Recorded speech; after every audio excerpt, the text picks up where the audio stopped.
Hello and welcome to the Actual Tech Media EcoCast. Now today's topic is supporting, extending, and protecting virtualized and containerized environments.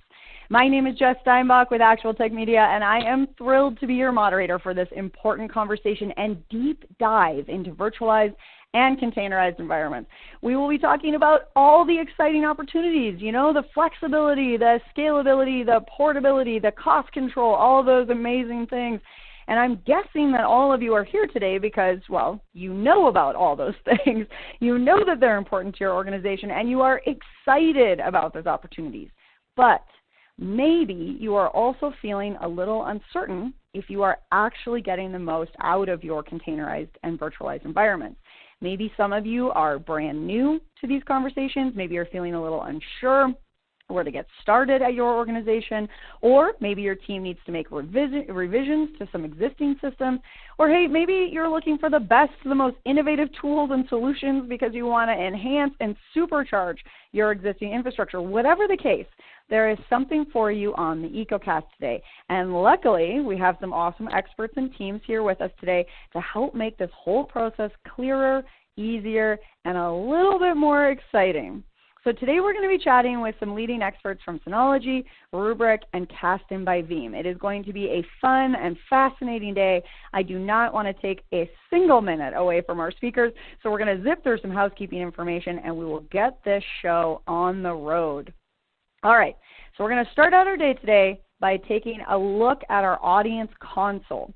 So first up, everyone click into that questions tab. Now, if you haven't already said hi, now's the time. Reach out, give a wave to the other members of the Actual Tech Media community. We absolutely love seeing all you awesome folks connecting from around the world. We love seeing some of those familiar faces, well, names, and as well as your new and first-time names as well. Now, throughout the webinar today, that questions window is also going to be a great place to reach out to the Actual Tech Media crew if you're having any tech issues and maybe you need a hand. I do want to remind you that a browser refresh, I promise you, a browser refresh is going to clear out almost all of the usual little tech gremlins. But if that's not working for you today, just shoot a message and we will be there to help. Now, we also want this to be an informative webinar for you. That is very important. That's why we're here, right? So that means that we want to see those technical questions. So throughout today's EcoCast, we hope you will get engaged, get involved in the discussion, and send in those comments, questions, tips, discussion points, all of it, whatever you have.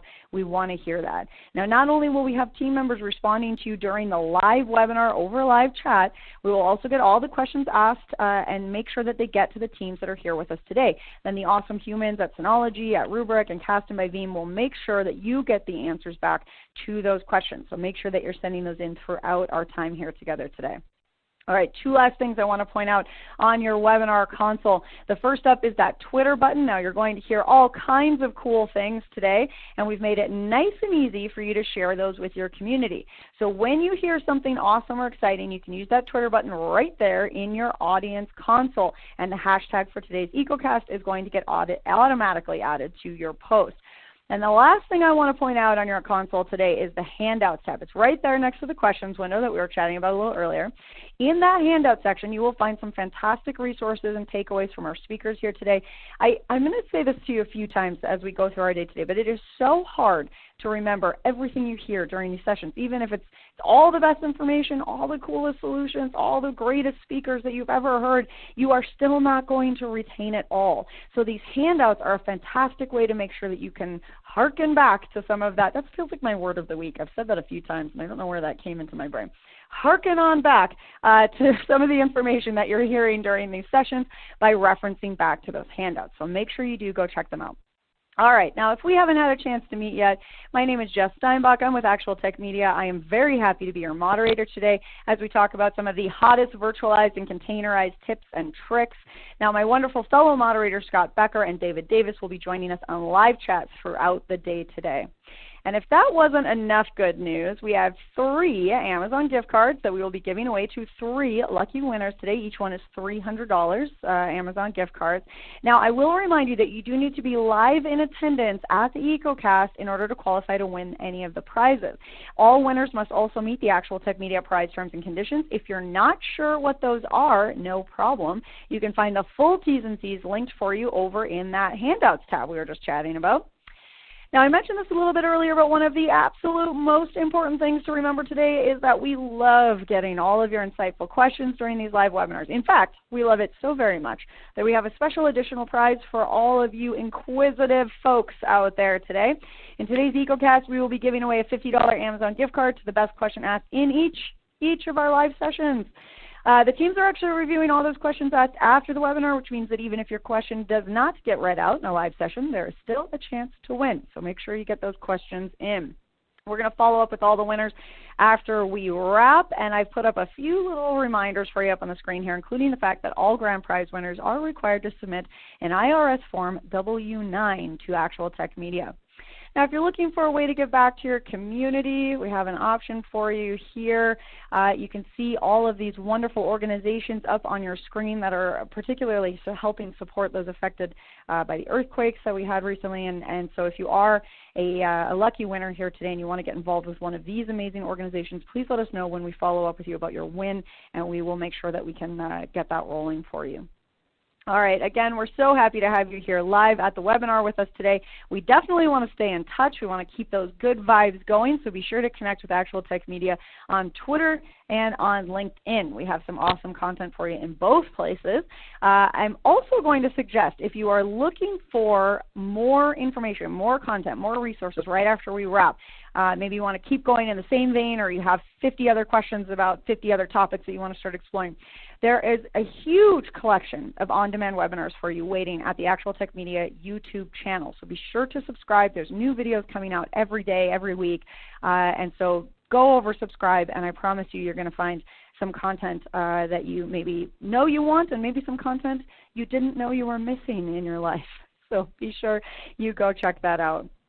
All right, now I want to talk to you about this refer a friend thing, because this is another fun way to win a prize. It is also a great way to help grow our amazing community. So you have this option to refer an industry friend or coworker. Now there's a link for you in the handouts tab. You're also going to get automatically redirected at the end of our webinar, so that's an option for you as well. And I want to assure you that we are not going to spam your friends or coworkers. We send them an invitation to a list of upcoming webinars. If they don't respond, they get one more reminder, that's it. Then both you and your coworker could win a $300 Amazon gift card, and we hold those drawings every month. So be sure to think of someone awesome before you head out today and send them an invite. Okay, this last thing that's up on the screen for you here, this is very new. So if you've been on a webinar recently, you have heard of this. If not, welcome to the Actual Tech Media Decisions Group. So this is a really cool opportunity for all you decision makers out there to connect with new and emerging tech and innovative vendors. So here's how it works.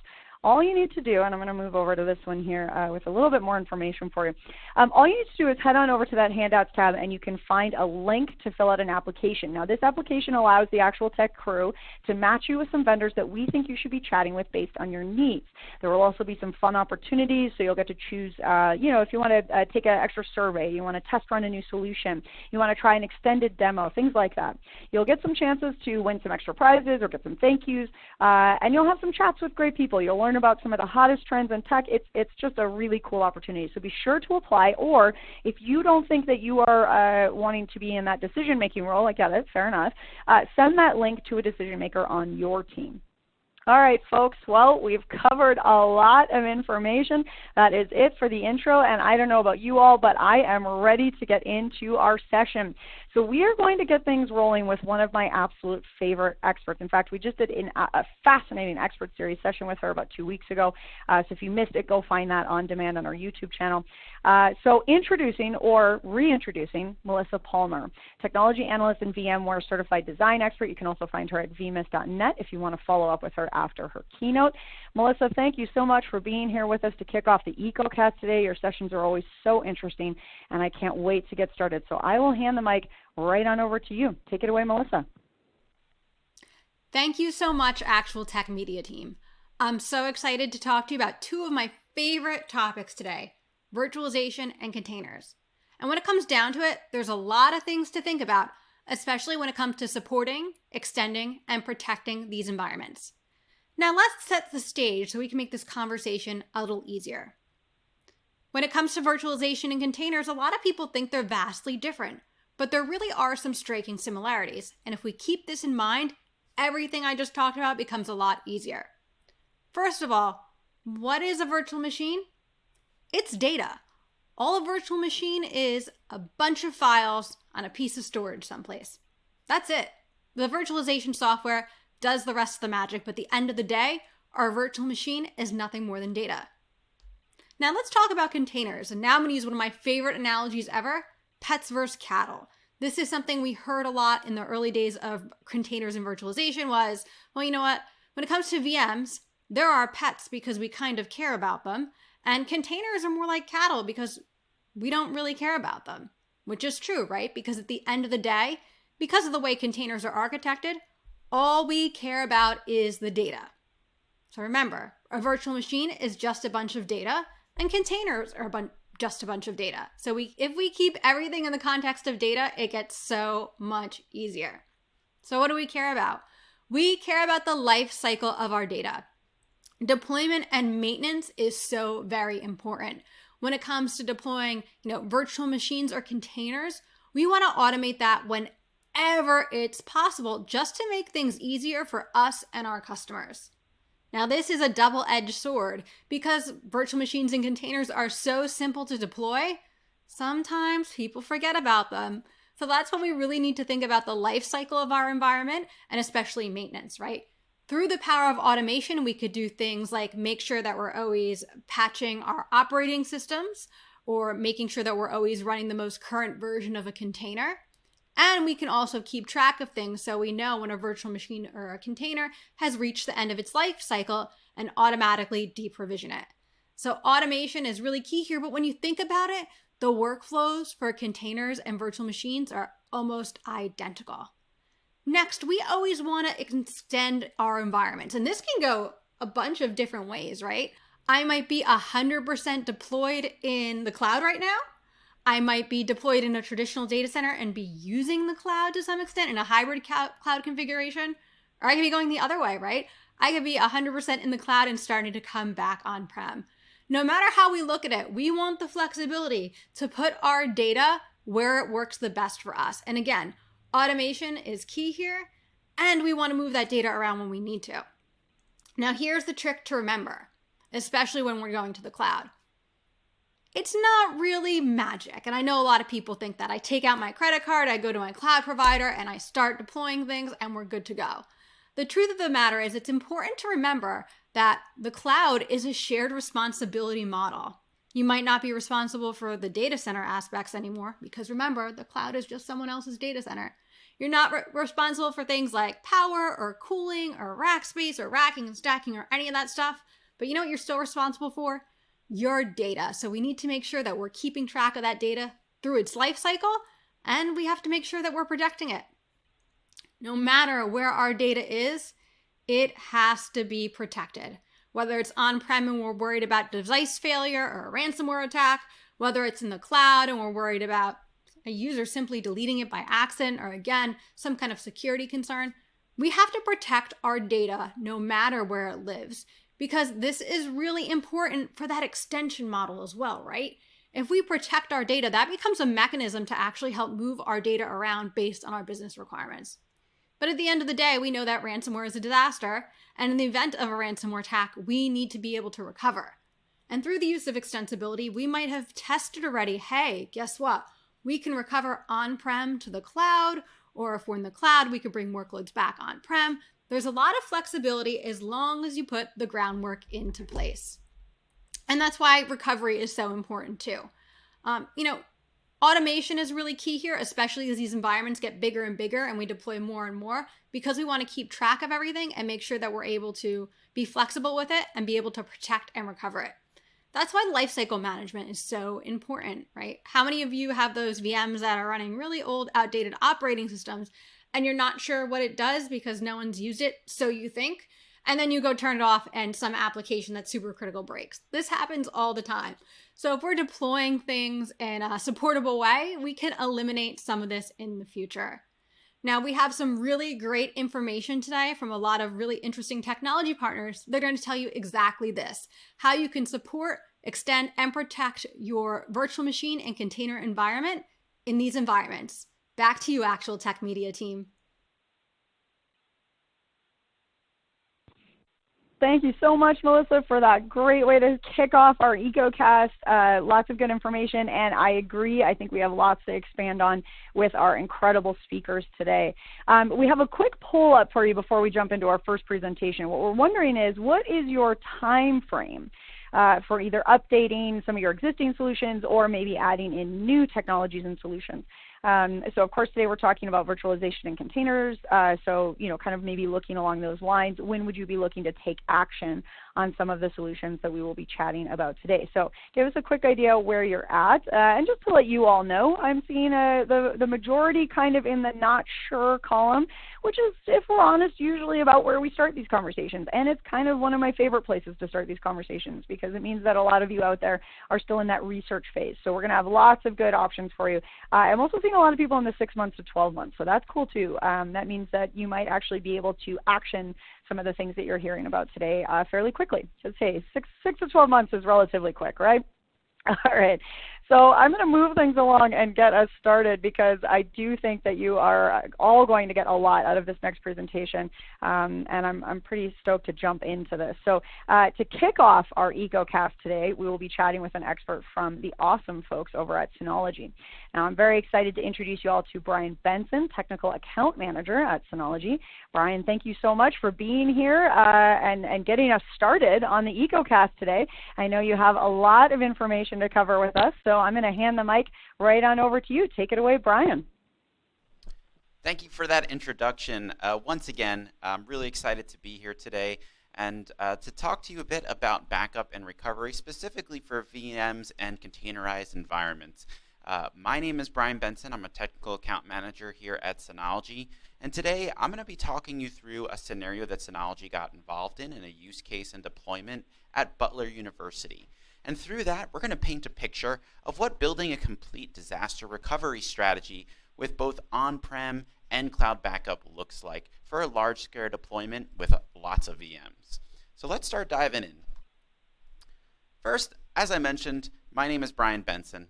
I'm a technical account manager at Synology. I've been here for around 6 months, and something that really excites me and brought me to Synology in the first place is how it sticks to its core values about being a software-focused company.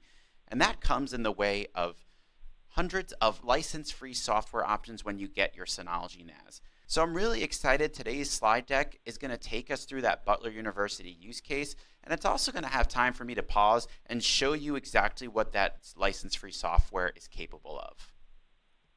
Some of you on this webinar today may be very familiar with Synology, or may just be for the first time being introduced to Synology. And if you haven't guessed by now, we specialize in data storage, backup, and we really try to be that unified hardware and software solution for many. We have everything from 2 and 4 bay desktop NASs for that home user or that small business user, all the way up to full flash arrays that are extremely powerful if you're looking for speed and maximum IOPS. So let's go ahead and start talking about that Butler University deployment. You can see they were founded in 1855, so they've been around for a while, which means they've got lots of data, and they've also probably have some, to put it bluntly, out-of-date methods for backing up that data. And that's where Synology came in, and that's what we're going to talk about today, how we took their existing use case and deployment and made it a lot easier for their administrators to back up their data and sleep well at night knowing their data and their VMs were safely backed up. So let's start our journey by looking at what the original solution was that Butler University had set up. So they had 100+ virtual machines, and that data from those 100+ virtual machines was being backed up to a local NAS. Then all that data on the local NAS to satisfy compliance and insurance issues had to be moved off-site. And what they were doing before Synology stepped in was they were taking all of that data and putting it onto physical tape backups. Those tape backups were then taken and physically moved off-site to a data center. I could only imagine what that was like to move all of that data on a weekly or daily basis. It must have been very time and cost consuming as well. So what are some of the challenges in this setup? Well, obviously, as I was alluding to, that maintenance and admin time must have been astronomical. And then, of course, your limited storage capacity. When you're not sending stuff to the cloud and you're actually limited by physical storage space, that can be really constraining. So there were lots of challenges and constraints associated with that original setup that Butler University had. That's where Synology came in. So we came up with a new 3-2-1 backup solution. What we did is we took those 100+ virtual machines. We still had them backing up to an on-campus Synology NAS. But now, to give that offsite little bit of geo-redundancy and peace of mind, we then snapshot all of that data to a second on-campus NAS located in a slightly different location. Finally, all of the data on that second NAS was then sent to Synology C2 Storage, our cloud storage solution. So again, we were accomplishing everything they were before and then some, and greatly reducing admin time and cost. So we're going to start our journey with that on-campus NAS, that first NAS that is backing up the VM data. Some of you might be wondering, why not just send everything from the VMs directly to the cloud? But I'm going to tell you why that could work, but is probably not the best solution. The reasons we need that on-campus backup, first and foremost, is our recovery time objectives. If you've ever tried to download anything from the cloud, it's not fast, to say the least, right? You're constrained by many issues. Your bandwidth, network traffic, a number of issues can come up when you're looking to recover data from the cloud. Data governance and compliance. A lot of people don't realize this, but in certain industries, especially with public universities, we see this a lot in hospitals as well. To be compliant, you need to have a backup that is on-site and secure. Lastly, one of the reasons that even many home users get a Synology NAS is that total cost of ownership of your data. How do we accomplish this? How do we get that data from the VMs to that first Synology NAS? That's with our first license-free software I'm going to talk about today, and that is our Active Backup Suite. It gives you flexible recovery options, global deduplication, and as I mentioned from the start, no license or subscription fees. It's really easy to use with an amazing setup wizard that'll have you up and running with just a couple of clicks. That Active Backup Suite features many different things that you can back up, including VMs, M365, Google Drive. The list goes on and on. But we're going to talk more about that deduplication feature and how it can save costs. Let's say, go back to that scenario that I was talking about earlier. And let's say we didn't have that NAS in the middle and we were just sending all of the data from those 100+ virtual machines directly to the cloud, Synology C2 Storage. We've got 200 terabytes of data from those 100+ virtual machines. Without deduplication, we're sending all 200 terabytes of that data to the cloud. Now, I mentioned before, with every cloud solution, they're going to charge you based on the amount of data you put up there. Some are even going to go as far as to charge you to bring that data back from the cloud. So if you're sending all 200 terabytes of data, even if there's duplicates and lots of redundant data on there, then you're not really being cost efficient. Now, we put that Synology NAS in there, that on-campus NAS that we referenced. Deduplication does its magic, and all of a sudden, that 200 terabytes of data becomes 80 terabytes of data. With that deduplication and compression happening locally, you're reducing recurring cloud storage fees before that data hits the cloud by over 50% in this scenario. When it comes to VMs and the way you can recover them, your options are varied. With Windows PC, Windows Server, and VMware, you can do a full system restore directly from your Synology NAS. You can even do a file level restore with Windows PC, Windows Server, VMware, and File Server, and a self-service file restore with Windows PC and Windows Server. You can even instant restore to a VM host using Windows Server or VMware. You can do cross-platform recovery as well. And one of the amazing features we have is an instant restore to Synology VMM. I'll talk a little bit about it as well later, but that allows you to spin up a virtual machine in case of emergency on your own hypervisor using your NAS as that hypervisor, which is a really great feature, and it is, again, another one of our license-free software options you can download directly to your NAS. Let's quickly talk about the difference between a full restore and an instant restore. Let's say your VMs crash, or they get deleted by someone that, clicks on the wrong thing. If you wanted to do a full restore from your Synology NAS, which is obviously important if you're looking to have maximum IOPS, then it's going to take a bit of time because you have to transfer the entire image via the network back to the hypervisor. So in this instance, your backup image is going to be uploaded to the VM host. Your VMs will be back up and running, but the drawback here with even though you're going to have full operational ability, the recovery time is going to equal your transfer and the time it takes to boot up the VM image.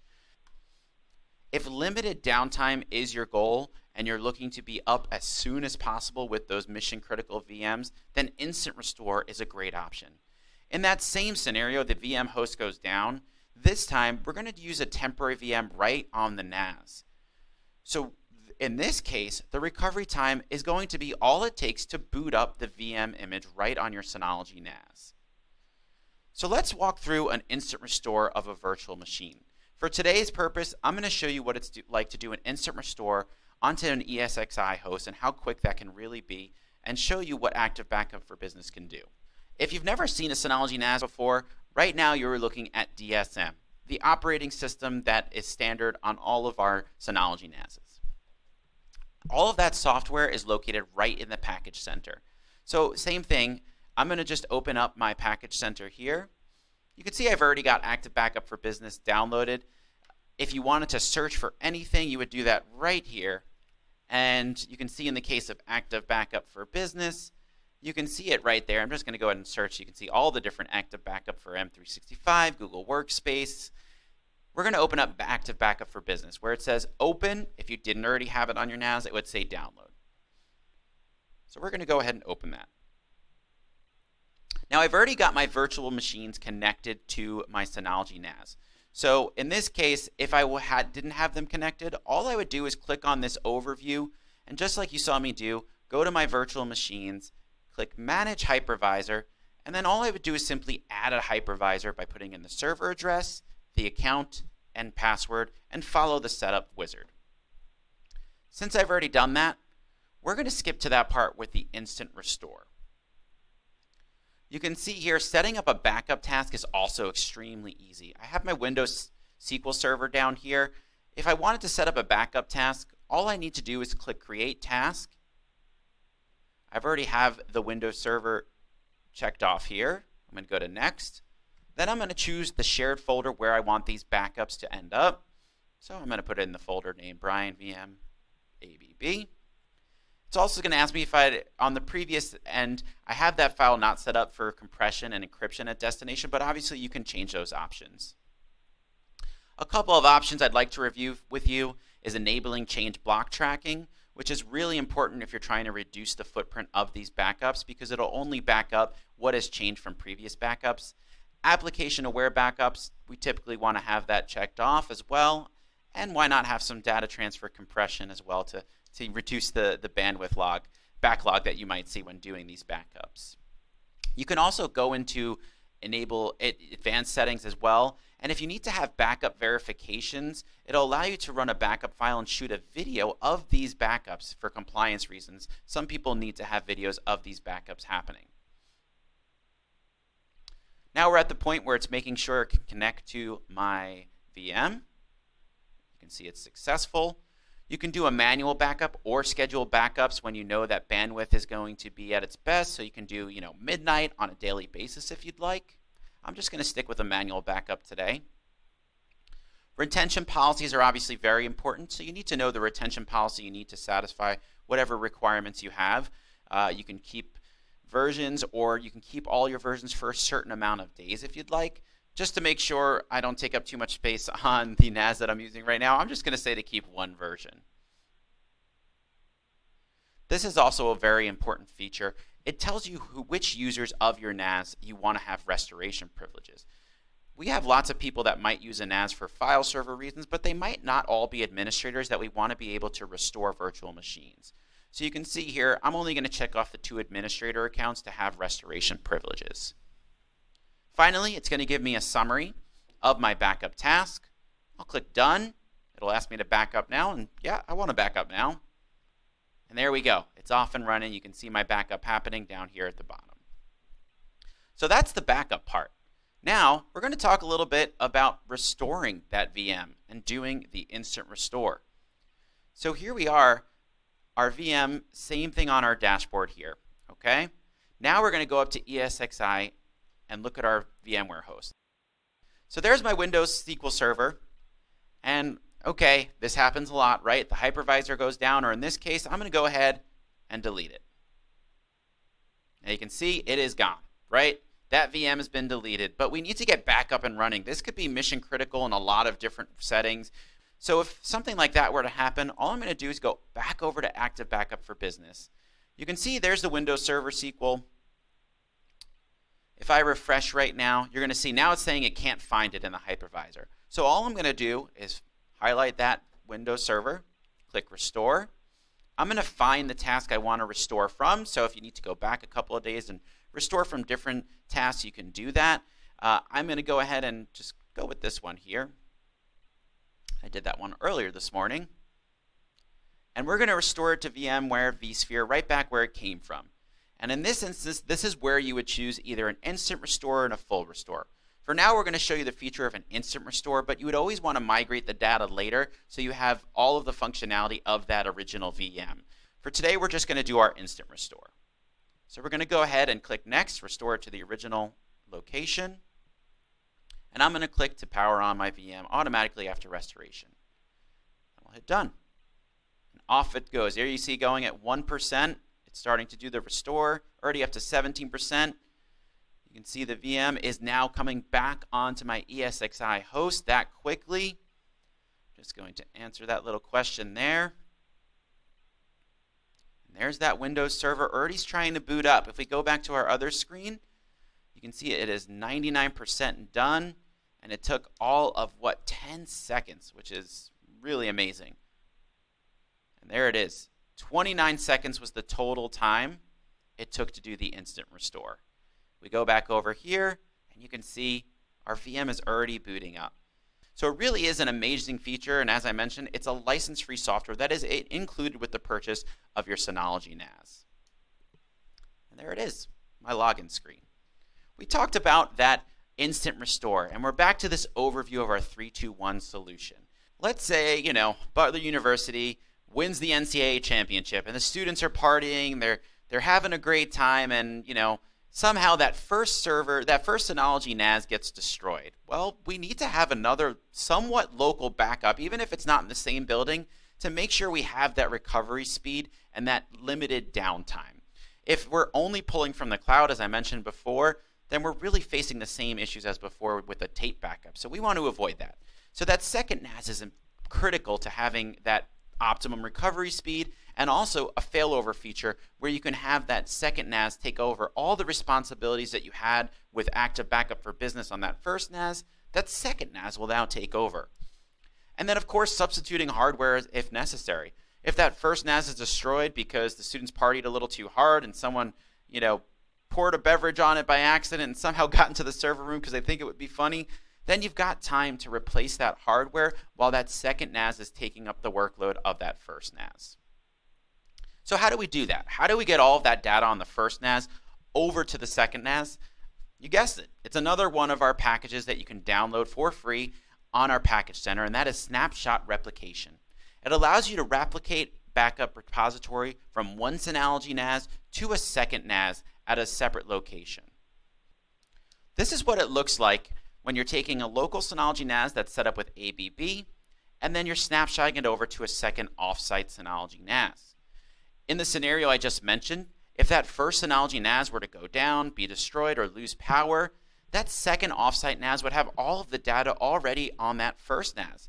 All you'd have to do is repoint Active Backup for Business to that second Synology NAS, and you're back up and running. You're linking that replication repository to Active Backup, and it's as if that first NAS never had went down in the first place. If in the case of having VMs connected to that NAS, all you're doing at that point is then what we just did before. You're performing that instant restore from the second NAS now, and your backup VM host is up and running with limited downtime.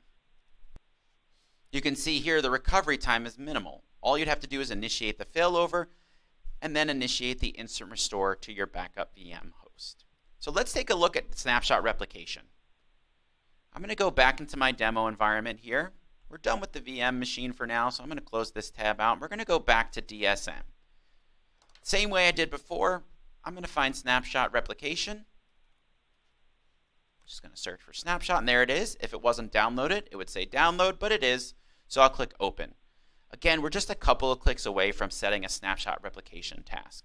I'm going to click on replication here. You're going to see you get a little overview. I'm going to click on replication, and I'm going to create a replication task for that folder that I was sending my backups to, that ABB backup folder. I'm going to choose a remote NAS.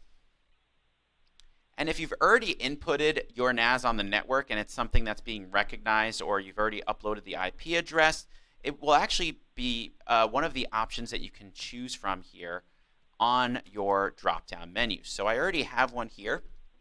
Sometimes it takes a moment to find that NAS, to load that list of NASs. There we go. So here we go. We're going to send this to the Reston 1618. And username. There we go. Look like I've got it saved. Hit next. Now it's asking me which volume I want to send this snapshot to. I'm going to just go ahead and stick with volume 1. There's the available capacity.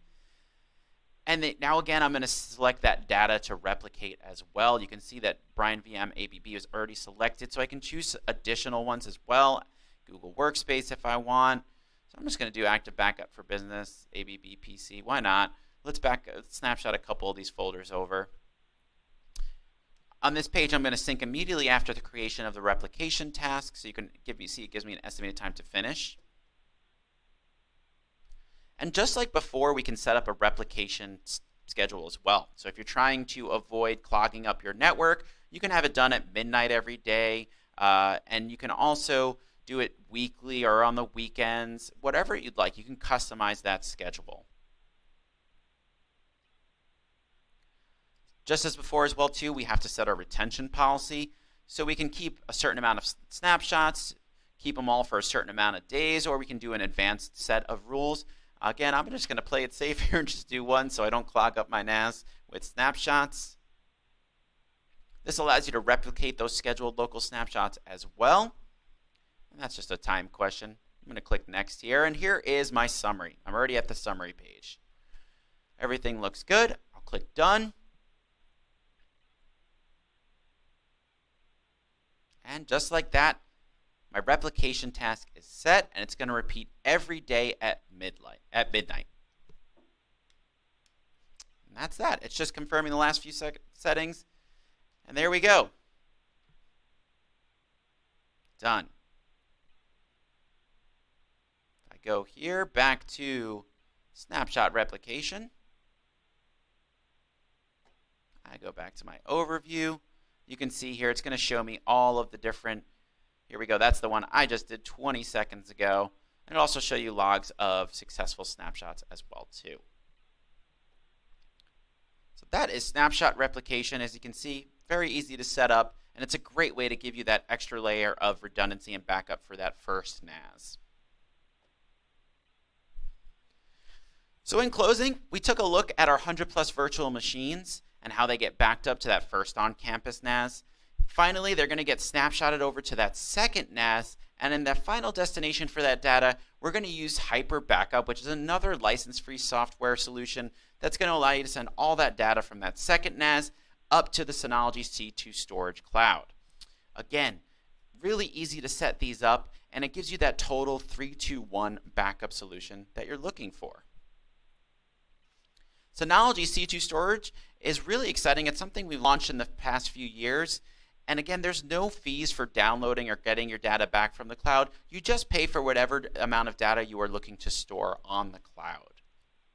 I want to thank everyone for taking the time to join me today. I'm going to hang around for a couple minutes to do some questions. But if you'd like to book a demo, you can feel free to click on the link that we're going to provide. We're happy to help you dive further into any of these software solutions or find the right NAS for you and your deployment.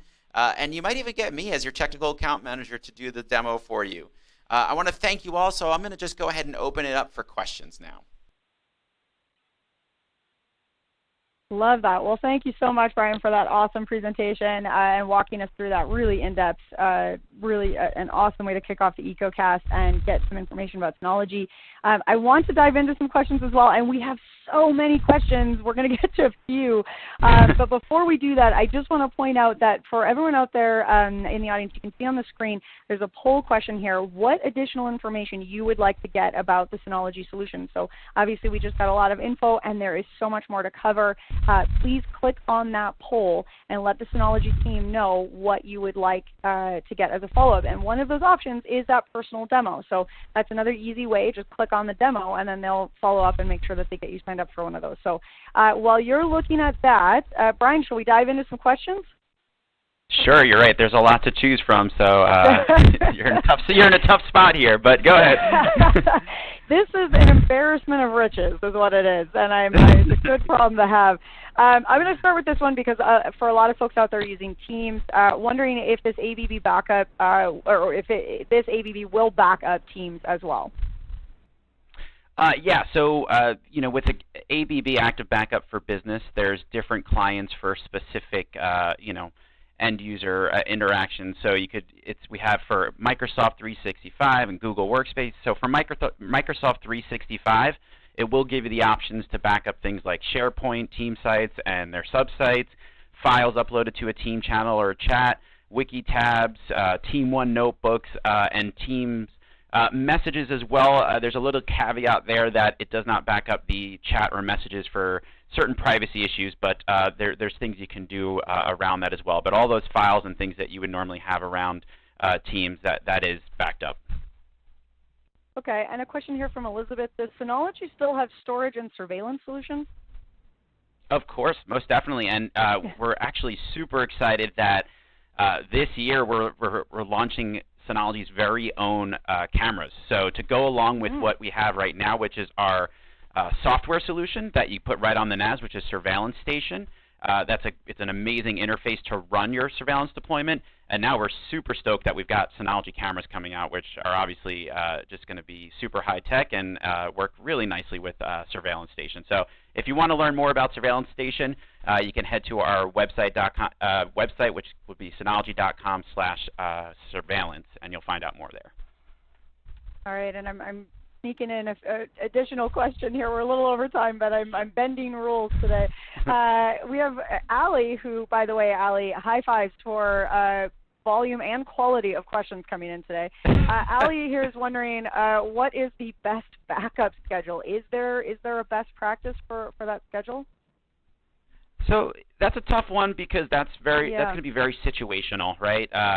When you're using backup schedules, the goal there is to take in mind how much your network is going to be able to handle at a given time. So if you've got a lot of data that's going to be backed up using that backup schedule, and let's say you're in an office with 500 users from 9 to 5, you probably don't want to set your backups to happen in the middle of the day, right? So a lot of people use that backup schedule to do it at those off-peak times, like they'll run backups at midnight or 1 in the morning to make sure that they're really avoiding those high traffic times to make sure their network is running at optimum speeds. Yeah, that's really important. So best being relative to your needs and your schedule and your team. Exactly right. Well, Brian, this has been so fascinating, and as you can see from the questions window, we could go for hours and just getting through this. So if you do have a little time to stick around a live chat, that's amazing. Either way, we will make sure all the questions asked get to the Synology team, so you will all get follow-ups to your questions. And Brian, before you leave us, if anyone out there is really looking for, to jump in and get started, what do you recommend as their first step? Oh my gosh, well, this could also be hours just to answer that, but it really is relative to what you're looking for. I mean, if you're brand new to the Synology, just get a nice little at-home 2-bay NAS to play around with, and I think what really makes Synology shine, either at home or in the business sector, is all of our license-free software, like the stuff I showed you today, like Active Backup for Business. And so you can just get even an at-home NAS and get that same software and start playing around with it at home. And obviously, at the enterprise level, we really shine with that license-free software. So definitely start wherever you feel comfortable with, but don't hesitate to reach out to our end-user team because that's what we're there for. I love that. That's fantastic. A great way to jump in. Brian, thank you again so much for your time today. It's been an absolute pleasure chatting with you.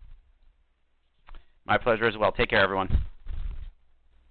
All right, and to all of you out there who clicked on that poll, thank you. If you asked a question, thank you. If you posted a comment, or hey, you're just here sending good vibes out into the rest of the community, thank you for that as well. I do want to remind you that there is a handouts tab full of good information, and if you click on the Synology link, you can actually get the slide deck that we just kind of went through. So that's a great resource and takeaway, especially if you are planning to pass any of this information on to teammates, or again, just looking to kind of jog your memory. So go snag that and download, save for later. All right, while you are doing that, I am going to give away our first $300 Amazon gift card of the day. I will remind you again that you do need to be present here live at the EcoCast in order to win. Our very first winner of a $300 Amazon gift card today is Robert Baker of Ohio. Robert Baker of Ohio. Congratulations on your $300 Amazon gift card. As always, we will be in touch about claiming your prize after we wrap. And now don't forget, there are still 2 more chances to win that prize today, plus the best question card from each session. So as long as these questions keep rolling in, you are all entered to win that. All right, well, we're going to keep things moving right along here in our EcoCast, because up next I am so excited to introduce you all to our next speakers and experts. Now, these are folks that I'm sure you have seen on events. In fact, Kim was actually just with us yesterday. Kim Lambert, Principal Product Marketing Manager at Rubrik, and Joe Harland, the Go-to-Market Tech Lead App Flows.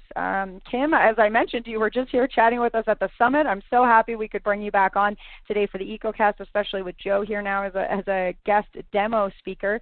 Now, I know you both have a ton of information to cover. Can't wait to hear more about what's up at Rubrik. So I'm going to hand the mic right on over to you. Take it away, Kim. Thanks so much. Yes, hi there. I'm Kim Lambert. Happy to be here with you all. So at Rubrik, I am really focused on the ability we have as a data security company to ensure the recoverability of your data as a critical component of your overall IT security strategy. And as part of that, I am the principal product marketing lead for our orchestrated application recovery solution. And I worked with the team who built this solution prior to it being even available to our customers. And now, as it continues to advance and be adopted at an increasing rate, it makes sense to also have somebody else that you'll be hearing from. So you're not only listening to me, you'll also be hearing from our technical go-to-market lead, Joe Harlan. And Joe has over 20 years of experience operating and designing large-scale data center infrastructure environments. And Joe really puts his technical acumen to use, educating folks like you on addressing and overcoming the challenges of modern disaster recovery planning and execution. So what are you going to learn from us today? Well, first of all, we want to teach you how to simplify vSphere recovery from cyber attacks, from application outages, natural disasters. And we want you to know how you can get your business back online as quickly as possible and how to do that as simply as you possibly can. And then, as I mentioned, we've got Joe. Joe's going to show you the latest advancements we're working on in orchestration for disaster recovery, which are designed to enable you to do even more planning before an event actually happens, so during peacetime, as they say, so that you're ready to work for wartime and get your business back online faster. So you will see a great demo from Joe during this as well. All right, let's get into it. First and foremost, as our team brings new solutions to the market, we don't want to do it in a bubble. We don't want to do it in a vacuum. We want to make sure that we thoroughly understand where there's opportunity for improvement for you and where we can bring more value. So throughout the development, throughout the beta phase of orchestrated application recovery, we did over 100 customer interviews trying to really thoroughly understand where we can address soft spots in the market so that we can bring you that more value in terms of not only disaster recovery, but in terms of recovery from what's top of mind right now, cyber attacks. So these are really the key 3 focus areas that we came to understand were important and what we needed to tackle. So first, consolidation. Do more with your backup. Typically, when you do put an automated recovery solution in place, it's a point solution. So it requires you to store the data twice, to have a separate set of replication, a separate set of VMs or appliances to support that solution. So do more with your backup. We wanted to say, let's make it not just a backup, let's make it business continuity. Let's make it orchestrated protection from cyber attacks. Secondly, operational ease. Let's tear down silos. Let's say instead of having to get your FTEs trained and certified on different point solutions throughout the ecosystem, which can really introduce more cost opportunity for human error and just operational overhead, hey, let's consolidate. Let's bring in operational management for backup, cyber recovery, orchestrated recovery, and so on into one single pane of glass. And that's really the driver overall in terms of our design philosophy. And then lastly, and I think most importantly, is you need to be able to prove your readiness to the business. You need to be able to prove at any point in time that your business is in a position to recover from a cyber attack or a natural disaster or just an outage. It's really important for you, as you know, to be able to prove to your leadership and your organization that you are disaster ready. You are recovery ready. Okay, so now that I've talked to you a little bit about the tenets which orchestrated application and recovery was designed, let's talk about the implementation, why it's really going to be your advantage for recovery from a ransomware attack. So like any good solution, it's built on a strong foundation. In this case, orchestrated recovery is part of our SaaS-based data security platform for immutable append-only backup and recovery, and it supports a zero trust architecture in terms of access. And that platform is Rubrik Security Cloud. Now, with Rubrik Security Cloud, we can actually look at all of your data. We can aggregate all of it. We can give you the data insights as well from your metadata. And this metadata is what powers several applications we've built for this platform. Now, Rubrik solutions keep your data safe, easy to recover in the face of cyber attacks and operational failures. So you can recover the data you need however and whenever you need it to keep your business running. And the solution is organized into 3 key pillars that are mapped to the United States NIST standard. So you've got data resilience. You want to be able to safeguard your data with secure backups so that it can't be deleted, it can't be compromised or encrypted, and it's always going to be available for you to recover. You got here data observability. So you want to be able to identify when, where, how attacks have impacted systems by continuously being able to scan data over time so compromises can be remediated quickly. And then over here on the far right, this is all data recovery. So you want to be able to quarantine malware. You want to be able to actually avoid reinfection in that recovery process. So recover data quickly with guided file level, object level, application level, system-wide operations so business operations can be restored really quickly. So that's a bit of that. Now, the next step is how do we layer in these solutions? And so let me dive into these 3 little pillars here.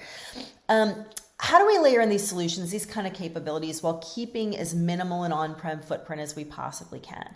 Well, that's where our SaaS platform comes into play, delivering SaaS-based applications to increase the value of backups that you take with Rubrik.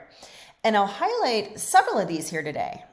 One of the applications that you see here is ransomware monitoring and investigation. And this capability is able to learn your data set over time. It can warn you if we see anomalous behavior, and it's a tool that's great for triaging what has been attacked in the event that you get hit by ransomware. Secondly, here, let's focus on data governance or data classification. So understanding, is my sensitive data where I intended it to be? I'm analyzing my data risk, helping to comply with data privacy regulations. But what's more, also being able to quickly understand what data potentially was exfiltrated as the consequence of our cyber attack. Then there's threat hunting. So being able to scan your backups and identify IOCs, indicators of compromise, as part of threat hunting within your ecosystem to see if malware is present based on rules provided to you by your incident management partner. And within this same suite of products in an enterprise solution that we provide to customers is where you'll also find orchestrated application recovery here. So this is part of the solution stack that wants to be round off the back end of an attack by being able to bring your business back online. So if you get hit, now you may be thinking, well, I have orchestrated application recovery today. Why is this different? And it's really in the design. The orchestrated application recovery engine lives within our SaaS platform. We don't consume a footprint within your production environment. So when a hacker tries to attack your backups, they're incapable. They try to attack your virtual environment. We're here at the ready then to support you in orchestrated recovery, and that's when and if you need us. So how do we give you this orchestrated recovery? Now, orchestrated means orderly. So obviously we need to bring things back online in an orderly time fashion, right? So how we do that is via something that we call an application blueprint, or blueprint for short. So think of it as really a comprehensive run book, and that is where you're going to go in as an operations team. You're going to tell us these VMs are representative of a particular application or business service. It's also where you're going to tell us things such as the boot order, which order do these VMs need to come up online, so the application stack comes online in a production ready state. And what resources would you like us to use at your recovery site? What compute storage and otherwise, what postscripts do we need to run? What networking changes need to take place? So think of a blueprint as something that you would design and implement during peacetime so that you're ready for wartime. We can allow you then to have an easy button to bring your applications back online. All right, secondly, as I mentioned earlier, possibly one of the most important aspects of the solution is being able to verify your readiness tests. So failovers, can I test my recovery methodology? I'm very happy to say that since the birth of this solution, our Rubrik customers have had this capability to test and verify readiness standing, the entire application stack online, exercising all of the same mechanics of a real recovery event, and being able to interact with the application, but doing so in isolation so that it doesn't negatively impact production. And furthermore, we even include PDF reports that are boilerplated and downloadable on an event by event basis to really ease that administrative burden. So DR testing becomes a lot easier. You're able to produce that readiness report whenever your business asks you to do so.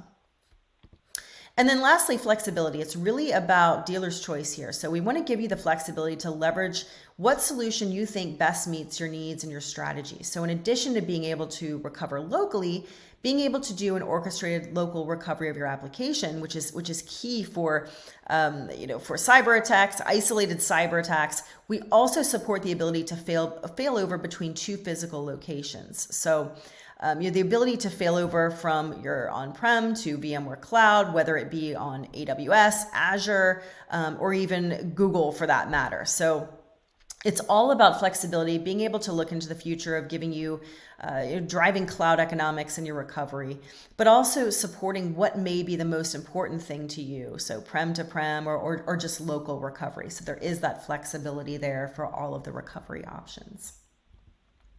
So now let's take all of this and put it into context. I think this is really interesting to explain about how this solution, as well as some of the others that I mentioned within Rubrik Security Cloud at the beginning of our discussion, how does that recover your business faster? So to give you a little bit of insight into what happens when you're a Rubrik customer, we have a team inside Rubrik. It's a specialized team that we call the ransomware response team. So everyone who's a Rubrik customer has access to this team. If you utter the word ransomware, we're just going to start engaging in a series of events behind the scenes to support you. So first, you're going to get a technical person assigned to your ticket. You're going to get a TAM. So additionally, you're going to get ransomware specific support engineers that are supporting your case. You'll get ransomware or specific backend engineers supporting your case, as well as executive visibility on the case to make sure that we're servicing you as best as we possibly can. And from the team's perspective, working in product, they absolutely tell me that they love engaging with this team because they get to learn from people who are on the front lines, helping our clients recover from attacks. So it's a great resource to have. And what I'd like to share with you first is what a macro series of events looks like. So what does an attack look like from our perspective with our clients? What are they experiencing as an event happens? So first and foremost, okay, say our client has gone down hard. Unfortunately, these ransomware attacks, they may not encrypt all of your data, but they're certainly very capable of bringing down your environment. Or they may have detected anomalous activity. Next, once they know it, once our client knows it's ransomware, they engage their incident management partner. So they can go through a series of checklists to go and identify malware. They can figure out what happened. How can we plug holes? How can we prevent it from happening again? But more importantly, how can we get our business back online? All right, then recovery begins. So this series of events that I've just described to you can take weeks or months. It really is a long and arduous process, unfortunately. But at Rubrik, what we want to do is accelerate this, right? So we want to minimize that time that it can take, and you may have experience with that, as much as we possibly can. And this is where the enterprise suite that we're able to offer customers comes into play. So first and foremost, let's use the tools to understand what has actually been encrypted versus what is down as a consequence of the attack. And that's really key to understanding where you need to focus your data recovery operations versus your scanning activities or ransomware investigation here that can help you with that and quickly understand which workloads have been encrypted. Secondly, we mentioned threat hunting. So how about you take Yara rules and stick them directly into the Rubrik platform, into Security Cloud. Let us scan your backups on your behalf and tell you when we see these IOCs, these indicators of compromise, so that we can automate our way into understanding what is my last known good backup, what is eligible for recovery. And then lastly, of course, bringing your business back online, orchestrating recovery, and that's where this solution comes into play. So let's bring your application stack back online in an orderly fashion, ready, a production state, right? So it's production ready. And we're limiting the amount of folks within your organization that you need to engage in order to bring everything back up and running, bringing your business back up online. So if you think about this in the context of a workflow, it's really end-to-end integrated ransomware recovery. And that's what we're going to continue to bolster over time with this product. So it's a great solution, with the goal being, let's minimize your downtime, let's get you back online as quickly as we can. So people have been finding some great success with this. Customers are absolutely loving it. So with that, now that I've talked this up, I want to actually hand things over to Joe Harlan, who I introduced earlier, and he is one of our technical folks, and he is the go-to-market lead for orchestrated application recovery. And what I think is really interesting is he's going to be able to show you one of our newer capabilities that we've been working on.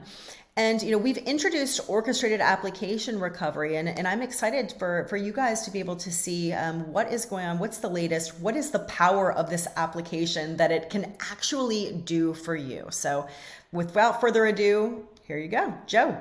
All right, folks, let's take a look here at this new feature that we're calling recovery plans. Let me give you a little preface though before we dive right in. So in this environment, it's a small demo lab, so I only have a couple of blueprint objects. These are really web stores. They're just little WordPress stacks that actually produce these little clothing sites. Nothing too terribly exciting to look at, although some of those prices are eye-watering. But these are the two applications, essentially, that those two blueprints represent, and that's what we'll be failing over between the two sites. So, in fact, here, I'm actually going to be failing these workloads into a vSphere environment that's running in the cloud. This is an Azure VMware Solution software-defined data center. And in fact, we can see the 4 VMs that make up this application pre-staged here using our RTO optimization feature of minimize recovery time. So these are fully formed virtual machines. From a capacity perspective alone, we have taken their memory and their network away as a safety feature, but these VMs are ready for a rapid recovery as quickly as we can make it happen. And so when I move to fail over these workloads, we're going to see those VMs be used in place. Now, rather than failing these two over by simply checking the box and clicking on failover, I'm going to take advantage of the new feature that is recovery plans. Now imagine, if you will, for a moment, a data center with several more blueprints than you see here, with quite a bit more complicated environment. Maybe several core infrastructure services, some ancillary services shared by several of the application environments. This type of environment is not uncommon in most large customers, and the idea of trying to fail over the entirety of a data center may seem daunting, given that breadth of systems and solutions that need to be maintained in the event of a disaster. So what the recovery plan is meant to do is allow me to take a series of blueprints and create a plan for their recovery, such that I can sequence the recovery in the opposite site. In this case, I've created a recovery plan from just my 2 blueprints, pretty modest here, but I'm calling it the Haverford Group Web Store Failover Plan. Let's take a look inside. Here we can see the 2 blueprints that I've added, as well as a boot order. Really one of the big deal items here as part of recovery plans is that we can tell the system in what order we want this series of blueprints to fail over.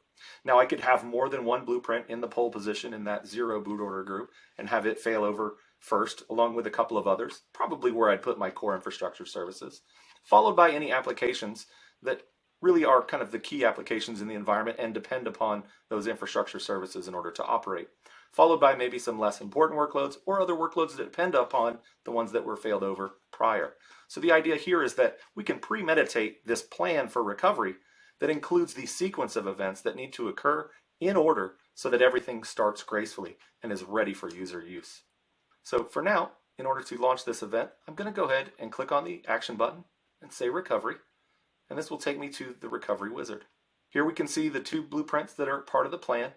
I'm automatically offered the latest recovery point in time, but as usual, I could pick a previous point in time if so desired. I'm not going to do that. I'm going to stick with this one.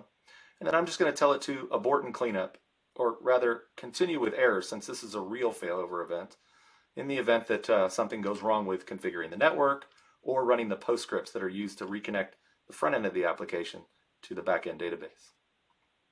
Clicking next, I'll be asked for the confirmation phrase of recovery plan. Click confirm, and this job is on its way. Coming back to the failovers that we launched as part of that recovery plan, we can see here that the 2 blueprints that were members of that recovery plan have completed their failover recovery. So now we can come out here to the Azure VMware Solution site where they failed over to, and we can pick on the IP addresses for each of the 2 web servers. And we can see that those web stores have been returned to service. And there we have it. Both of our blueprints were successful in failing over, and both of the application stacks have completed their recovery. With orchestrated application recovery, you can recover several applications in a defined sequence as part of a recovery plan. This is really the power of the automation that the recovery plan brings. It doesn't require your operators to understand intimate details about the environment. It allows those details to be captured in a premeditated form so that they can be launched anytime they're needed. All right, awesome, Joe. Thanks so much for giving us that demo. And everyone, what I'd like to do now is just let's bring the entire session back into focus with those key 3 areas that we started off with. So what did we say that we set out to do? Well, first of all, do more with your backup. Make your data backups work for you. Make them more valuable. Consolidate, minimize the amount of data pulls and replication systems. So, all of those things that, you may need to maintain and pay for right now. Consolidate operationally the places where your operators need to interact with different solutions too, right? So drive down certification costs. Streamline operations by consolidating the places in which ops teams and infosec teams need to interact. And, and you can do that with this product. And then lastly here, put yourself in a position to be able to prove your disaster recovery readiness. So do all the work during peacetime so that you're ready for wartime. And orchestrated application recovery is really a key component of enabling you to do this.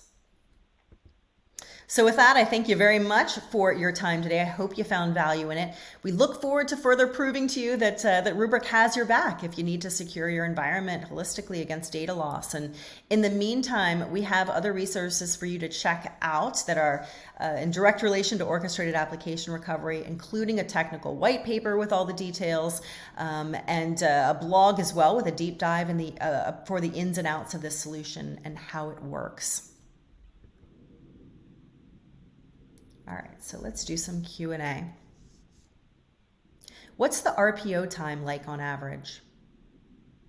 Yeah, good question. So with orchestrated application recovery, you're going to be able to make a DR plan, a disaster recovery plan, consisting of multiple blueprints, like we talked about earlier, and with the ability to fail over an entire data center over at the click of a button. So rather than kicking off a bunch of uncoordinated jobs, which can really compromise fast recovery.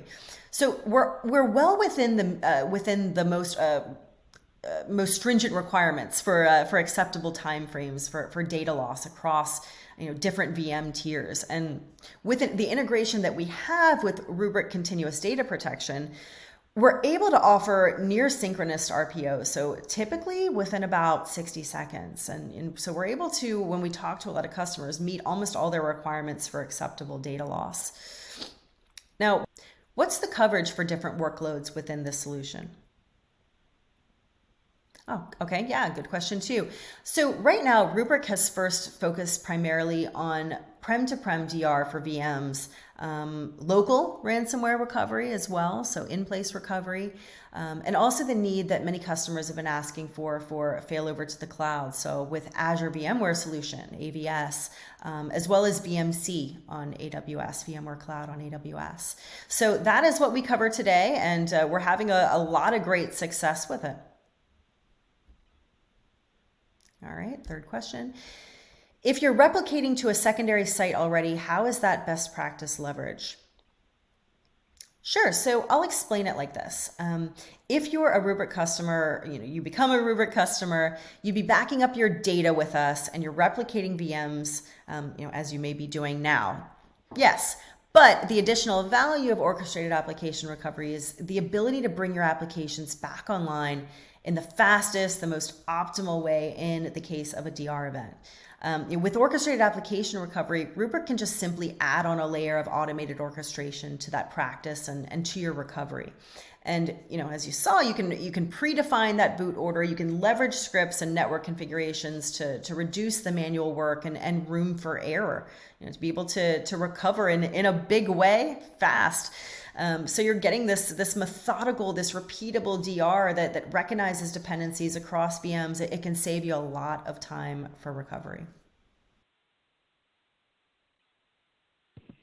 Well, I think that is definitely a great place to leave it. Kim and Joe, thank you so much for that awesome presentation. I'm sorry that we have to wrap it. Actually, I know we would all love to keep going with that Q&A. But I do have a poll question up on the screen for all of you. What we're wondering is what additional information you would like to get about the Rubrik solution. So again, I've said this a few times today, and I feel like a bit of a broken record on it, but I just want to remind you all that there's just so much information coming at you. You are not going to retain it all. The easiest and best way to make sure that you can. I feel like there's a few of you out there that are like, challenge accepted, Jess, and you're going to remember everything. But for most of us who have human minds and not eidetic memories, you need those reminders, right? You need those memory jogs. So click on the poll, download the handouts, and save those for later so that you have some follow-up. And your future self is going to thank you for making that easy now, just clicking on that button and letting Rubrik follow up with you. I do actually want to, on the note of the handout, encourage you all to head on over to that handouts link and click on the Rubrik link, and you can get, I love this resource, it is Zero Trust Data Security for Dummies. So you can cover how to get started with Zero Trust Data Security, why your organization needs it, and what the heck that actually means and what it entails. It is such a fun read, such a cool format, and great content. So please do go check that out. Again, Zero Trust Data Security for Dummies in that Rubrik link there. But don't start reading that yet, because I have one more prize to give away. Well, we have two more prizes, but I have another prize right now. So we're going to do a $300 Amazon gift card. Now, I'll remind you again that you do need to be here live and present at the EcoCast in order to win. Our next winner of a $300 Amazon gift card is Paul Settle of California. Paul Settle of California, you have won a $300 Amazon gift card. And as always, we will be in touch about claiming your prize after we wrap up the EcoCast. Now, don't forget, there's still that best question card from each session, so keep those questions coming in. And folks, I have to say, you all clearly had your coffee this morning. You are raring to go. We have some amazing questions coming in, so the competition is fierce, but keep it up. All right. Well, speaking of awesomeness, how's that for a little segue? We're going to head on over and chat next with Castin by Veeam, and I am so excited to introduce you all to our very last presenter. So that's the bad news, that it's our last presenter, but the good news is that we are definitely ending on a high note. We're going to be hearing from Matt LeBlanc, Senior Systems Engineer at Castin by Veeam. Matt, thank you so much for being here with us to bring this EcoCast on home. You are our grand finale, and I'll hand the mic right over on to you. Great. Thank you very much. So yes, I am Matt LeBlanc. It is not Joey from Friends, but I am the field engineer for Cast and for covering the Americas. What I want to talk about today is really about our opportunity of moving to the next phase of Kubernetes. Kubernetes is really a leading technology. It's going to you're going to see it really come over and really displace what we see from the virtual market. I've actually talked to customers recently that said, they have 7,000 VMs in their environment, and they plan on moving all of those workloads to Kubernetes over the next few years. But how did we get here? So we know all about the on-premises, pre-2000s. We have it's basically your basic hardware stack. It is your CPU, RAM, storage. You've got an operating system on top of that, and you have one application, and we know that we can't have any more than one app sitting on top of an operating system. That creates a lot of inefficiencies. Then obviously we move towards virtualization, and we're able to collapse the size of our data center, and we're able to get multiple VMs on top of larger hardware and get greater efficiencies, but still reliant on the idea of CPU, RAM, storage. It's now virtual CPU, virtual RAM, and virtual storage. The old ideas are still in play. Then we've had the shift to containers, and the idea is to turn many of those operations into small microservices, and you're able to change many of those services a little bit at a time. And we get into the idea of agile development, being able to continuously release continuously improved versions of that software. And that's the shift in containers. So you've probably heard about Docker back in the day. Well, we are now moving to really the next chapter in the rise of Kubernetes. And Kubernetes is, I'll say, it has more or less won the container war, right? Docker is no longer, Docker Swarm is not as much of a thing anymore, and Kubernetes is really taking over. And the whole idea is that you've now shifted from moving from deploying applications on top of an operating system, on top of a hypervisor, and then on top of that hardware. We're now going to really remove a couple layers, and you basically have the hardware, you're going to have your cluster and your apps deployed right on top of that. And the advantages of Kubernetes is that it scales up, it scales down, it is multi-tenant and able to support high security, and it's recoverable. If a application fails, just like you behind the keyboard, if Microsoft Word locks up on you again, you can three-finger salute it, Control-Alt-Delete, kill that app. Kubernetes can natively recover that application. It can scale up, it can scale back, a lot of advantages. And we're seeing that driving in the market. There's 5.6 million developers actively out there right now. Kubernetes will reduce their IT costs. This is all about DevOps and being able to self-serve and automate in a much more efficient fashion than you can in more traditional IT. And that's going to be for faster development of those applications. Just like when you go to Amazon.com, we all have an account, you never notice all the changes that happen because there's so many things that are changing all at once. And they're always releasing new versions of that website, just as an example. Now, we are moving from the idea of stateless to stateful. So stateless is just when you run an application and you don't capture the data. So for example, you're going to process a whole bunch of data from some external database, and the answer is 42. The answer is sitting on your screen, but it is stateless because the second you move on from that screen, it's gone. It didn't get committed to disk. But in 2020, there was a change, and that's where all the other players came to the market. Kasten's been around since 2017, and in 2020, the idea of having stateful applications became possible because there was now a CSI driver. It's a standard way for Kubernetes to write to disk.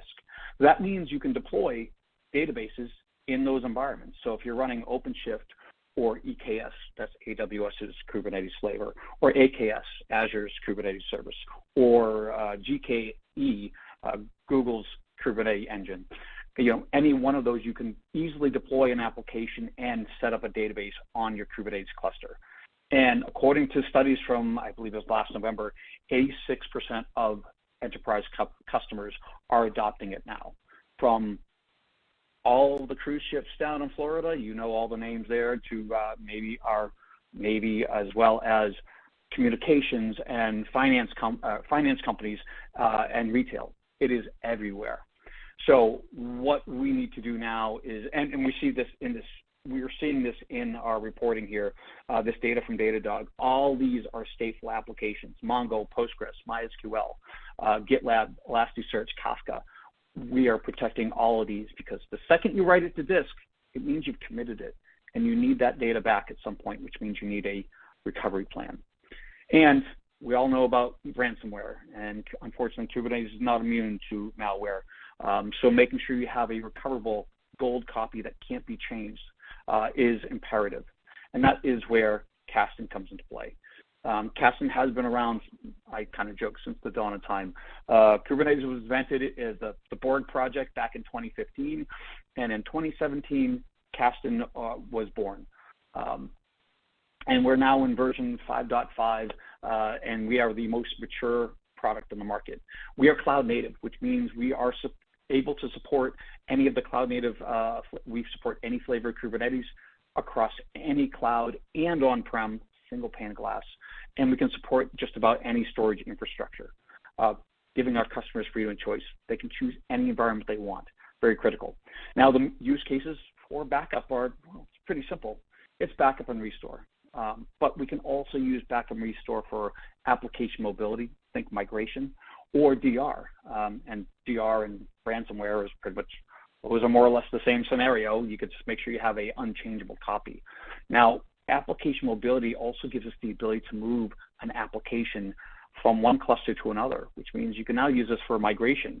If you're moving from Azure Kubernetes service to AWS's EKS, you can now do that. So you're moving across clouds and moving, doing a transformation across different flavors of Kubernetes. So we're here to help on day two. Basically, the day after you deploy your first cluster, you should install data protection for that and start protecting all of those applications. Now, understand that there are a few misunderstandings of how you can apply for or use data protection if your Kubernetes cluster was deployed on a VM. Now, unfortunately, if you're doing that, you're not getting the entire story. And what you see in front of here is you get your storage, your a couple of VMs, and the data behind them. And if we were to back up an application that was deployed on those, we're going to be able to redeploy that VM. But when you put Kubernetes on top of that, there are some differences in how that application runs. There is no hypervisor, right? Each application is going to have access to its own disk. If you snap the entire VM with all of the applications, it's not going to be able to get all of those interconnecting services. And backing up a Kubernetes application in its native format grabs all of those microservices, grabs all the components of that underlying infrastructure and the storage, captures all of that and protects it in a consistent manner.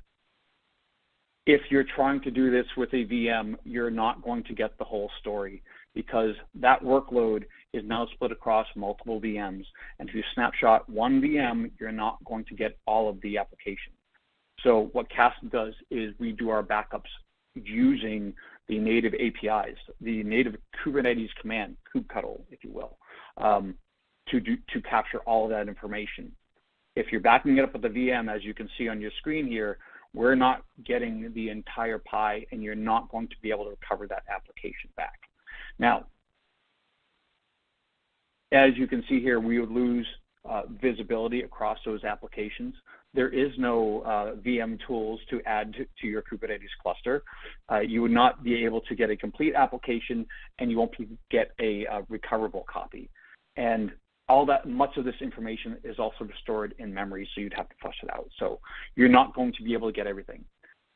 Sometimes people want to be able to back up the etcd environment. It's basically the cluster configuration, and that's not going to give you a recoverable, because in the world of Kubernetes, with infrastructure as code, we're really going to just redeploy this application. And backing up the etcd environment is not going to give you a DR scenario. So as they say, there has to be a better way, and that's where Kasten comes in to back up the applications on a per application basis. So we're going to be able to use the APIs and talk to that Kubernetes cluster, understand all of the resources that need to be protected, back them up, and then export them out to a object storage or NFS. As I said earlier, we support any version of Kubernetes across any cloud or on-prem with any storage. So it doesn't matter if it's Azure Blob or AWS S3, MenIO, Cloudian, we don't care. We are agnostic to what your infrastructure you're going to be using. And that also means that those workloads are now portable. So if you move up to S3, you could recover it into Azure or GCP, your choice. And we're really we are recovery focused, meaning it's not just about giving your data blob back in your configuration. It's about redeploying that application. We have all those components. We have the storage. We know how it was deployed. And we're going to be not just recover your data, but redeploy your application and put it back together. You know, this is the difference between a put it together kit, or what we do is we put Humpty Dumpty back together, put it back exactly as he was, either back to its original cluster, to another cluster or another namespace within that same cluster. Namespace is like a folder in the world of Kubernetes. Or you could recover it into another cluster. It's a migration, it's a recovery, it's add mobility. So now we have our application back up and running. And Kasten, our K10 data protection platform, it's designed for it. We're installed as an operator, which is a cloud-native way of saying we're installed natively. We support a rich ecosystem. You know, any version of Kubernetes across any cloud or on-prem, including Tanzu, Rancher, OpenShift, AKS, EKS, GKE, Minikube, S3, just about everything. We are also enterprise, so we're designed to be incorporated into your existing security infrastructure. Be able to use very granular role-based access control, integrate with your authentication, your IAM roles, etc. And it's easy to use. We really designed this not only for the developers to be able to incorporate it into their development cycle, their CI/CD pipeline, but even the more traditional IT operations folks will be able to use our easy-to-use dash. Set up a backup policy, and you can use a lot of automation to back it up. So both sides, both IT operations as well as the developers, are able to take advantage of the easy-to-use dashboard, or they can script and automate everything. Now, as mentioned earlier, our ecosystem is wide. Freedom of choice and to make sure that your data is where you want it and secure. Basically able to integrate with whatever security environment that you have and whatever infrastructure that you are running. So that is all, just a quick recap. Make sure your data is protected. Kubernetes is everywhere, and you need to take a look and really make sure you understand that all your workloads are protected. Do not assume that everything is stateless, and keep in mind that there's a lot more stateful workloads out there. So keep your data protected, and thank you very much for your time. Please feel free to try our trial.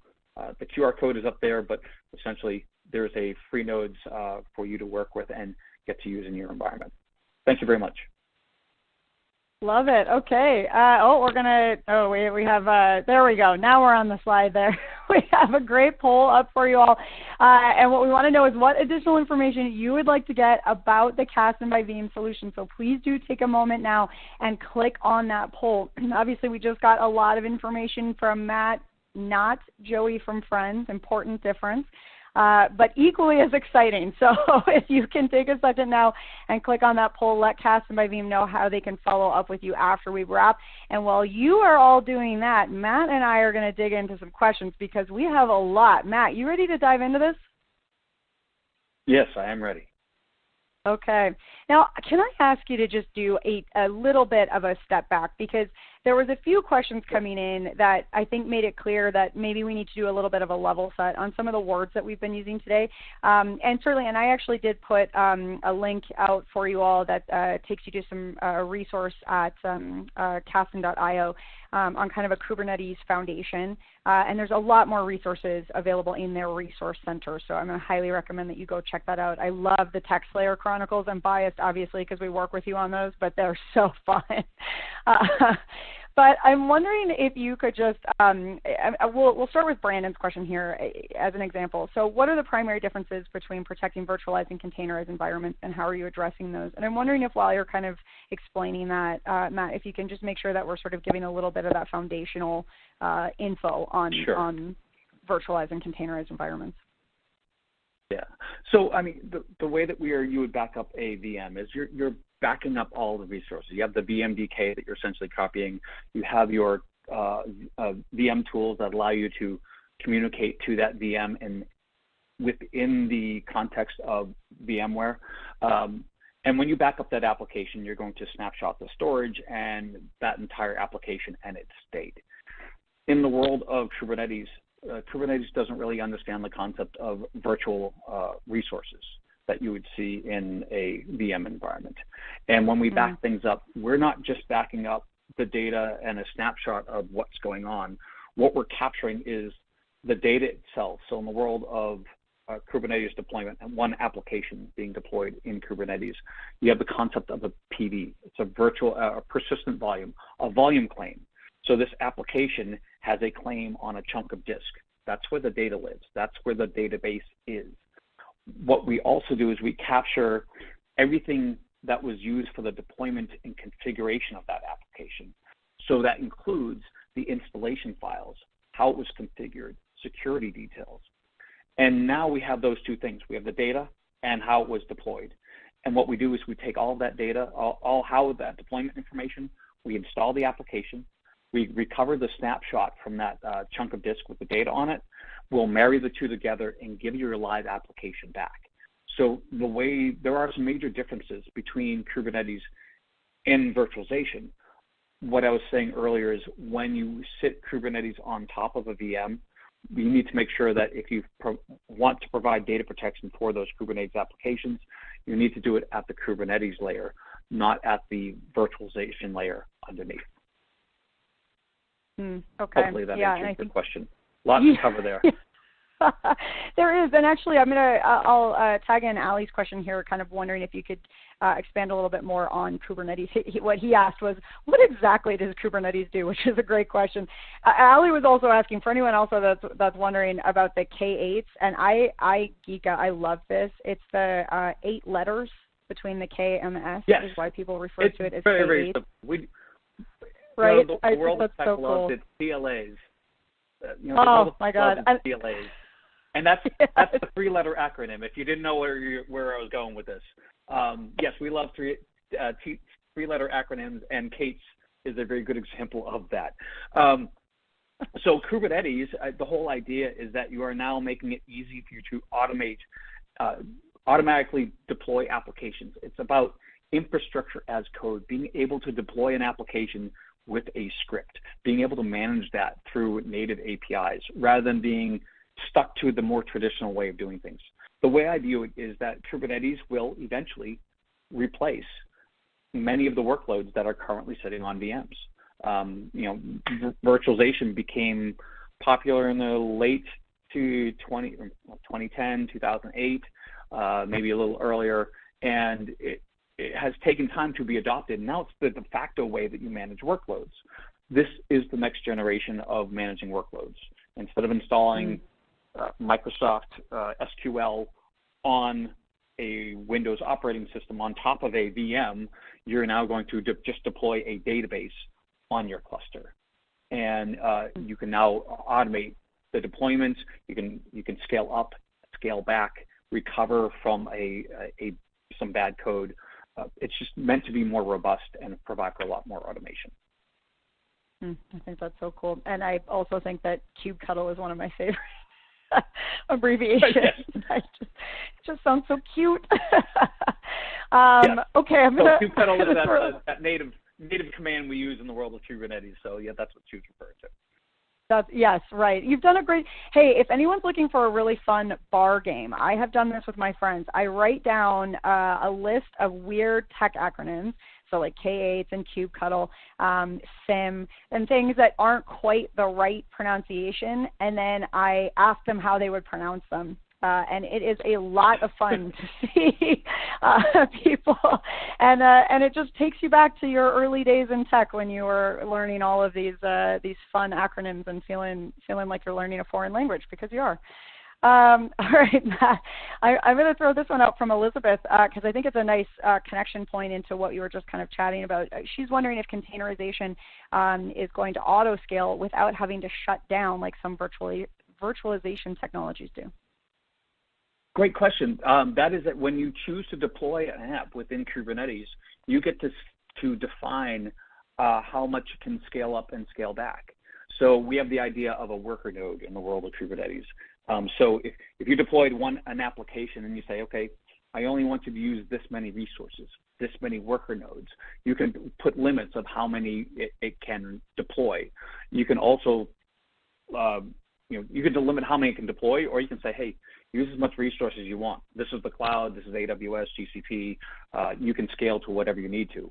So what that means to you is that in the cloud, you're not limited by virtualization limits. You're now limited to how much horsepower you have underneath you. So if you have a website that's doing retail, Cyber Monday is the busiest day of the year. You want to be able to scale to infinity to get all of your sales in on that one day, and then a week later, when it all calms down, scale down to the minimum needed to keep your business running. About saving your resources and doing that in an automated fashion. Okay. All right. Well, we are getting close to the end of our time here, but I'm going to sneak in this question from Brandon. Can you provide an example or examples of real-world scenarios where Kasten by Veeam has helped customers protect their containerized applications and data? Yeah, Kasten has an existing customer. The company is called Soprasteria. They're based out of France, and they're a large IT programming DevOps shop. And they were running in OpenShift version 3 in AWS, and they needed to migrate over to OpenShift version 4. You can't do an upgrade in place. It's a full migration, basically back it up and restore it. Now, they have hundreds of developers on their team, and they thought it was going to take them many months to get that migration done. We did it in the course of a weekend with 2 people. And the impact to the business is pretty significant by going from thousands of man hours and many months to reducing their risk and not spending money on all that manpower. Plus, they were also able to retire that old cluster much earlier. And if you ever ran a OpenShift cluster on Kubernetes, that costs you tens of thousands of dollars per month. So huge amount of savings, huge amount of manpower saved, and they cut over in a weekend. That's my mic drop moment. That's a solid mic drop moment. Yeah, well done. Okay, well, unfortunately, I think we'll have to wrap it up pretty quick here. But before you leave us, Matt, you know what? I'm going to make this a 2-part. I'm going to ask you the usual question of how does somebody get started with Kasten by Veeam. But I also want to make a comment here. As I said, we got a lot of questions in today that we're asking a little bit more of kind of the basic or foundational information set. 'Cause I don't mean to say basic. This stuff is really complicated. But foundational information setting on, what are containers? What is virtualization? What is the difference? What is Kubernetes? What is the difference between those? And how do they play together? What do they enable? And what I really want to encourage all of you is, first and foremost, if anyone was asking that question and feeling a bit sheepish, don't, because a lot of you asked that style question. So I think a lot of folks are maybe feeling like they need a little bit of a refresher on some of this. So Matt, I'm going to put you on the spot now. Starting point, if somebody out there wants to build up their information base, wants to take, before they even start figuring out how to build this in their organization, they want to build up their own knowledge base. What are your favorite resources and your favorite ways to get familiar with these types of terms and what they actually mean and what they can do? The best place, Kasten has been a big part of the Kubernetes community, big sponsor of the Cloud Native Foundation. And we've put together some free, not just Kasten training, but Kubernetes training on kubecampus.io. This is free, real labs. You don't need to have your own cluster on your laptop. You don't need to configure your laptop. Everything's basically done through a browser, but allows you to, we have 8 labs. You'll learn how to deploy your first cluster, deploy your first application, install Kasten, remove some information, some chunk of data from that application you deployed, and then recover it. And there are some more advanced features on the application migration and transformation. So it's a very, very powerful set of 8 labs, I believe we're up to right now. And we've helped thousands of beginners that want to learn do a much more deeper dive on how to manage Kubernetes. And then they get to just open up that entire that opportunity to learn about what's basically the future of all of our careers within IT. No big deal. Just the entire future of everybody's career. Go check that out. Yeah. No big deal. Right. Yeah. Small. Super chill. And I have to say, as I mentioned, I love your resource page, and I have found that every time, even just kind of researching basic information, I often find myself the Kasten resource page. So if you have not checked that out, again, I did post a link in the chat there, and yep. I will, I think I'll just do it again so that everyone has it front and center. Obviously, our webpage, Kasten.io, is where you'd be able to find information on Kasten, and all of our documentation is in there, docs.kasten.io. If you want to deploy this today, we have that free license that we talked about earlier. You can go to install this right now. You don't need any keys from me or anyone else at Kasten or Veeam.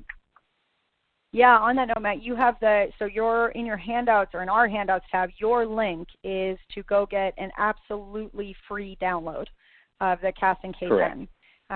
Is there anything that you want to expand on about that?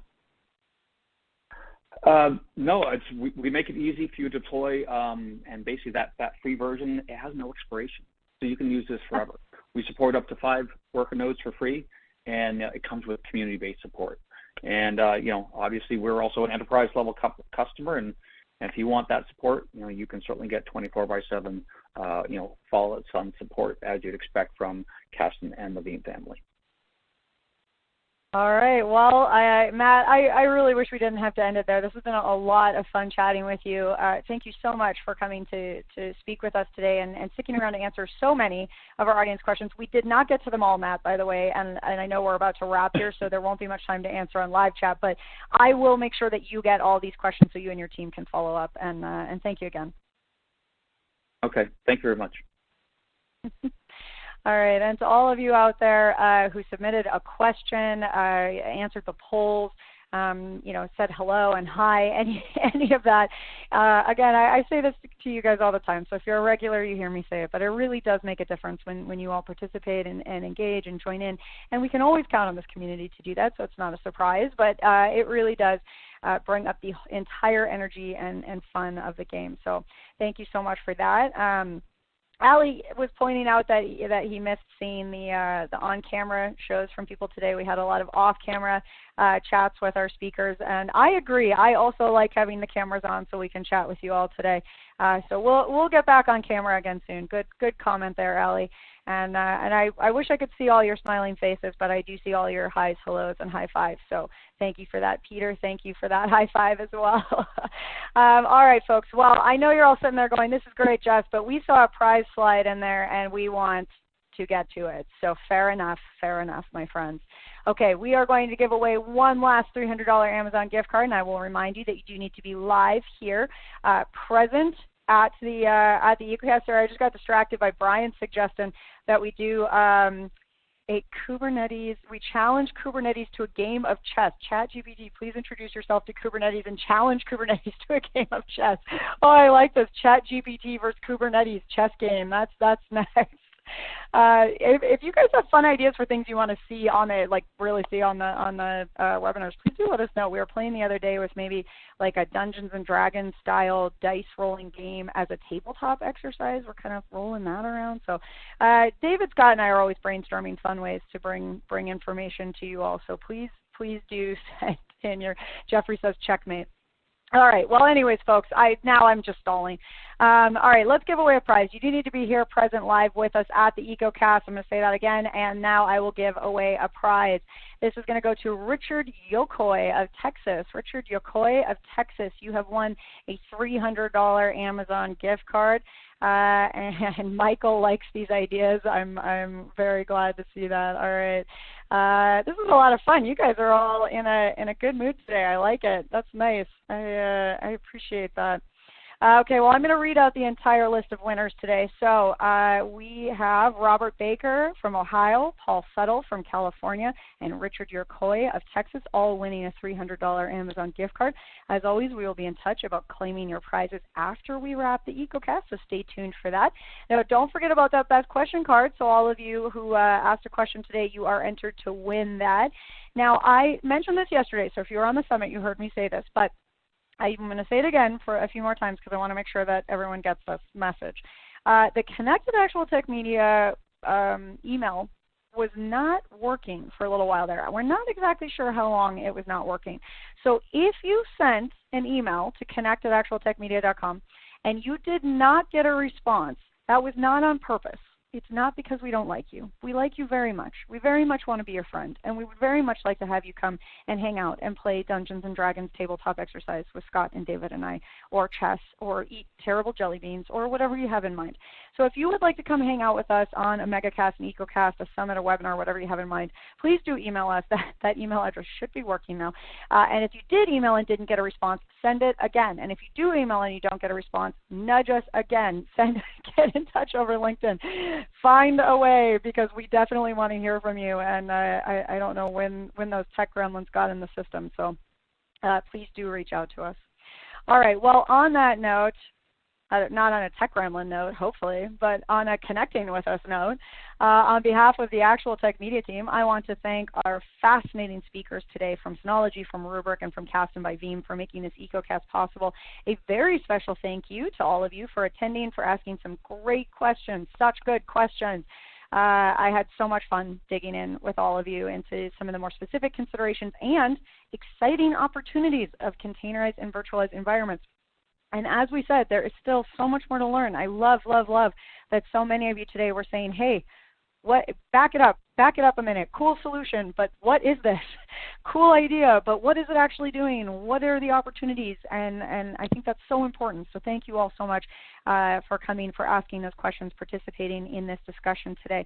And you know, I wish we could keep on going, but we'll have to postpone till our next event to carry on these conversations. Speaking of which, come join us on Tuesday, March 7th at noon Eastern, 9 a.m. Pacific. I almost said Mountain Standard. Nope, I know the time zone, 9 a.m. Pacific. That would be 10 a.m. Mountain Standard. And we will be talking about protecting and securing cloud environments. Oh my goodness, wow, I've been talking too much right at the end here. I gotta go drink some water. Protecting and securing cloud environments. That's what we'll be chatting about on March 7th, 12 p.m. Eastern and 9 a.m. Pacific. It's going to be a really cool day, tons of good information, so please do come and hang out with us. We'll spend a day in the clouds together, my friends. All right, well, whether it is an expert series, a summit, a megacast, or a webinar, I hope that I get to see you all again soon. And until then, I hope you all have an absolutely beautiful rest of your day.